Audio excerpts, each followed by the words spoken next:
Ron? Lenny? Which way are we going? Oh, I was going to go Leonard. Len. Oh, I'm sorry. It's okay. Leonard. It's okay. Just want to make sure it was me. First, I want to thank you for giving us this overview. I know that one of our committee subcommittees has given you a list of over 10, I think 13 questions, and I know that the report is being developed on those very targeted issues.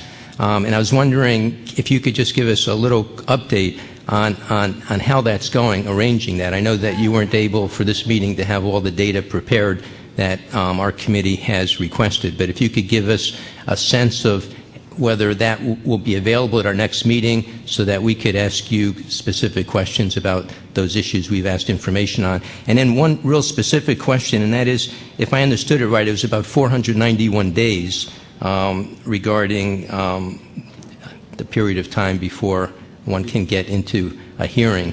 And I was wondering if you feel that that's an acceptable amount of time.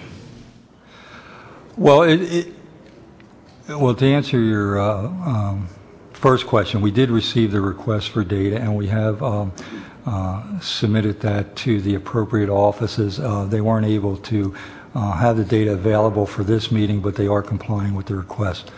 To answer your second question, as far as the backlog of cases, I mentioned the commissioner has been working diligently to reduce the amount of time to wait for a hearing. It has come down over the past year, and we're continuing to work on it.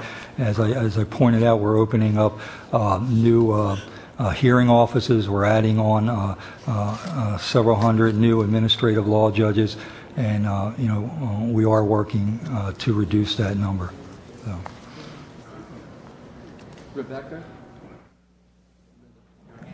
My hand wasn't up, but I'll go ahead and call. Oh, Cindy, I'm sorry. I'll go ahead and Mike, I wanted to thank you for what you're doing. It's the Patient Care and Quality of Life Subcommittee that came up with this very long list of questions. Well, this inquiry basically comparing CFS to other illnesses such as lupus and MS. As well as other diagnostic codes that CFS patients receive. So we're really looking forward to looking at this report. I know it's a cumbersome and huge report, but I think the data that we get back will significantly impact how we view Social Security and its treatment of CFS, and I'm really optimistic about what's going to happen. I'm sorry, we'll have the question. I was just, as a clinician who often builds the database and advocates on behalf of patients, it's my experience that I've never had a CFS patient who was approved prior to the administrative hearing.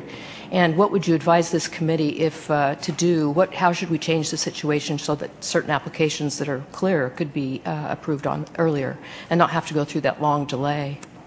Well, again, the adjudicators at the initial and reconsideration levels are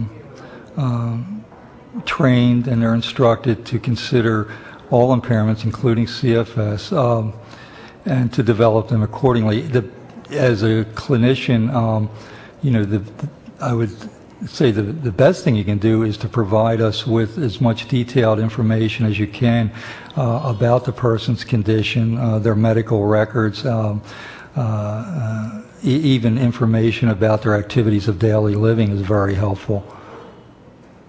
Even in the face of all that information, actually well-documented disability and well-documented illness, they're never approved on the first two go-rounds, in my experience. I would be happy to hear from other people, but I'd like to see that change, and we as a group of specialists, it would be helpful to have information directly from you about how we can improve the speed at which people get care.